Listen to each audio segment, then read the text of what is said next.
안녕하세요. 이번 시간에는 마인드맵에 대해서 말씀드리도록 하겠습니다. 일단 마인드맵이라고 하면은 어렸을 때나 뭐나 저 한 번씩은 해본 적이 있을 겁니다. 근데 이제 마인드맵 왜 해야 되는가에 대해서 그 중요성에 대해서 오늘 말씀드릴 건데요. 일단 마인드맵은 일단 왜 해야 되는가? 우리가 마인드맵은 어떻게 보면 길 찾기랑 똑같아요. 만약에 내가 새로운 길을 간다고 생각해 볼게요. 여기 논산 공업고등학교 간다고 했었을 때 우리는 뭐 처음 초행길이라고 하면 처음 접하는 길이라면 이렇게 큰 길의 고속도로를 이용해야 되겠죠? 고속도로에서 이제 내려와서 이제 국도를 통해서 그다음 점점 작은 길로 가겠지. 이렇게 작은 길에서 이제 목적지에 도달할 건데 이러기 위해서 가장 필요한 게 마인드맵이에요. 무슨 말이냐면은 어느 정도 분류화가 필요하다는 거죠. 가장 큰 덩어리에서 그 다음 작은 덩어리, 그리고 그 작은 덩어리에서 또 소 덩어리, 이런 식으로 우리가 정보를 찾는 방식도 동일하고 우리가 어떤 정보를 찾으러 갈 때 그럴 때 우리가 가장 필요한 부분이 이런 순서거든요. 예를 들어서 이 정보가 이 정보랑 연결될 때 여기 보면은 두꺼운 길도 있겠고 얇은 길도 있잖아요.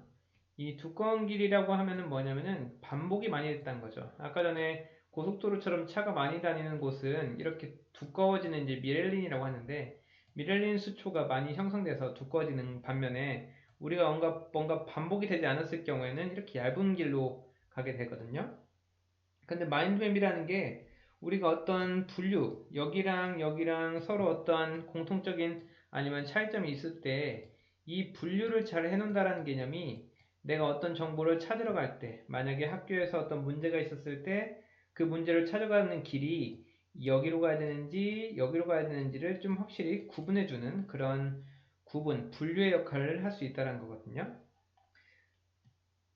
그래서 이제 정보 분류라고 하면은 우리가 만약에 학교에서 뭐 선생님이나 아니면은 온라인에서 강사가 어떤 정보를 제공한다고 생각을 해봅시다. 그렇게 정보 제공자가 자기가 갖고 있는 어떤 하나의 개념에 대해서 여러 가지 이렇게 많은 걸 설명해줘요. 예를 들어서. 그랬을 때 우리가 생각하기에 만약에 마인드맵을 정리하지 않는다면 우리는 그 영상을 보고 어느 정도 뭐 몇 퍼센트, 예를 들어서 뭐 70% 정도 이해를 했을 거다 라고 상상하면서 그 다음에 이제 뭐 대단하게 복습을 하지 않고 그냥 내용만 간단하게 요약할 거란 말이죠. 그런데 그랬을 때 우리가 그 내용을 나중에 다시 돌린다라고 했을 경우에 그 내용을 정확하게 잘 돌릴 수 있냐? 사실은 그렇지 않다라는 거죠.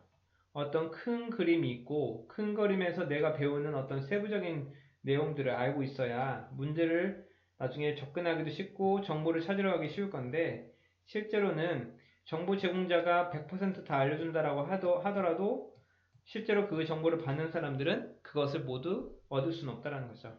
그런 예시로 정보를 전달해주는 사람이랑 정보를 얻는 사람의 두뇌가 다르기 때문에 즉 정보를 전달하는 사람들은 그 개념에 대해서 명확하게 다 알고 있잖아요. 모든 연결들이 이렇게 연결망이 잘 돼 있을 텐데 그거를 받는 학생들 같은 경우는 이 연결망 중에서 두 개만 활성화될 수도 있는 거죠. 다음과 같이 아까 앞에서 같은 경우에 관사라는 개념일 때는 관사가 이렇게 많이 뭐 종류도 있고 발음 언제 쓰냐 키포인트들도 있고 여러 가지 이렇게 개념이 있었는데 정작 받아들이는 사람 입장에서는 이 부분에 대해서 많은 반복이 일어나지 않았기 때문에 아니면은 어떤 집중도나 아니면 감정의 이제 유무에 따라서 내가 기억을 하는지 안 하는지가 결정되기 때문에 내가 지금 어디 있는가, 내가 관사라는 개념에 대해서 분명하게 이해했는지 안 했는지를 마인드맵을 통해서 확실하게 나의 위치가 어딘지를 파악할 수 있는 좋은 기회가 될 수 있다 이 말이죠.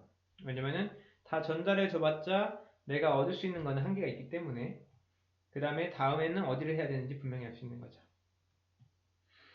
그래서 이런 걸 통해서 이제 나중에 학생들이 뭐 문제를 풀기를 할 때 상당히 도움받을 수가 있는 건데 만약에 원래 내가 모두 알아야 될 정보는 다음과 같은데 실제로 내가 적어봤더니 내가 알 수 있는 부분이 이만큼밖에 없다.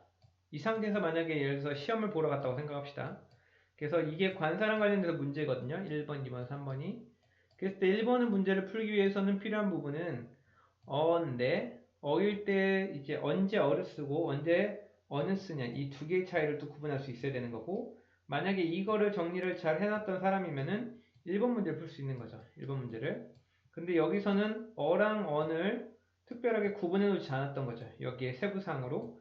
그러면 이렇게 공부했을 때 1번은 틀리게 되는 거고, 그리고 우주 오픈한 다음에 여기에 뭘 쓰냐라고 했을 때 정확한 거, 불특정, 특정. 특정한 거에 쓴다라고 했을 때 예를 들어서 덜 쓴다고 하면은 이것만으로도 2번 문제를 맞출 수 있는 거죠.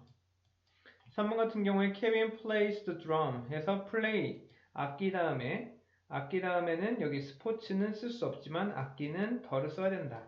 이런 개념으로 해서 선생님이 알려준 개념을 잘 이해한 사람은 이걸 맞추겠지만 위같이 정리했을 경우에는 당연히 언제 덜을 쓰고 안 쓰고에 대한 개념이었기 때문에 이 문제를 틀린다라고 한다 이 말이죠.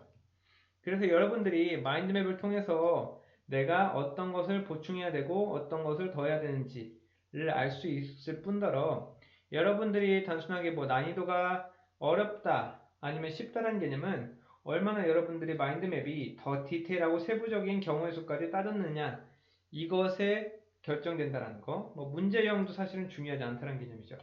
그래서 여러분들이 마인드맵을 잘 한다라는 거는 내가 앞으로 어디를 공부를 해야 되는가, 그리고 어디에 집중해야 되는지, 그리고 얼만큼 더 해야 되는지에 대해서 명확하게 보여주는 지표가 된다.